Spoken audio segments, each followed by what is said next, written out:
दोस्तों, हिंदू धर्म में रामायण को पवित्र ग्रंथ माना गया है। रामायण के मुताबिक लंका के राजा रावण का वध करने के बाद भगवान राम अपने भाई लक्ष्मण, पत्नी सीता और अपनी सेना के साथ अयोध्या लौट आए।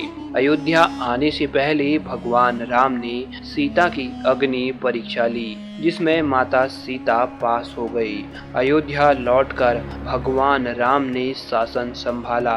कुछ दिनों बाद माता सीता को भगवान राम से दूर होना पड़ा। माता सीता के भगवान राम से दूर होने के कुछ सालों बाद भगवान राम ने अपना एक अश्व छोड़ा, जो दुनिया पर जीत का प्रतीक था। इस अश्व को रोकने की हिम्मत किसी में नहीं थी। भगवान राम का अश्व लगभग आधी दुनिया को पार कर चुका था, लेकिन भगवान श्री राम और माता सीता के पुत्रों ने उस अश्व को रोका और उसे बंदी भी बना लिया। इन दो पुत्रों के नाम थे लव और कुश।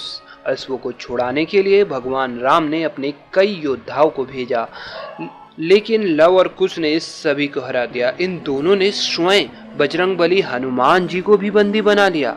अश्व को छुड़ाने के लिए तब खुद भगवान राम को आना पड़ा और भगवान राम को अपने ही पुत्रों से भीषण युद्ध करना पड़ा।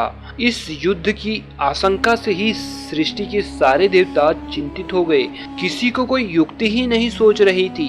पूरा ब्रह्मांड प्रलय से कांप रहा था। तब स्वयं बजरंगबली हनुमान जी इस युद्ध को रोकने के लिए उपाय सोचने लगे और उन्हें एक उपाय आया। उन्होंने स्वयं माता सीता के पास गए और उन्हें सारी घटना सुना दी और इस युद्ध को रोकने की विनती की। हनुमान जी की बातें सुनकर माता सीता सब समझ गई।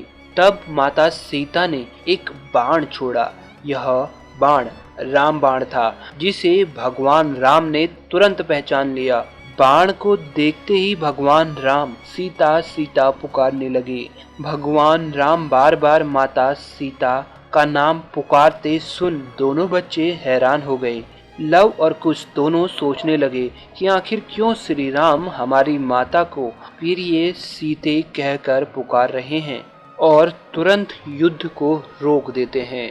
उसी समय माता सीता युद्ध भूमि में पहुंच जाती है और अपने बेटों को बताती है कि जिससे तुम युद्ध कर रहे हो वह कोई साधारण राजा नहीं, बल्कि स्वयं तुम्हारे पिता श्री राम हैं। इतना सुनते ही दोनों बालक युद्ध रोक अपने पिता के चरणों में गिर जाते हैं। इस तरह हनुमान जी ने इस भीषण सृष्टि विनाशक लड़ाई को बंद कराकर पूरे ब्रह्मांड को बचा लिया।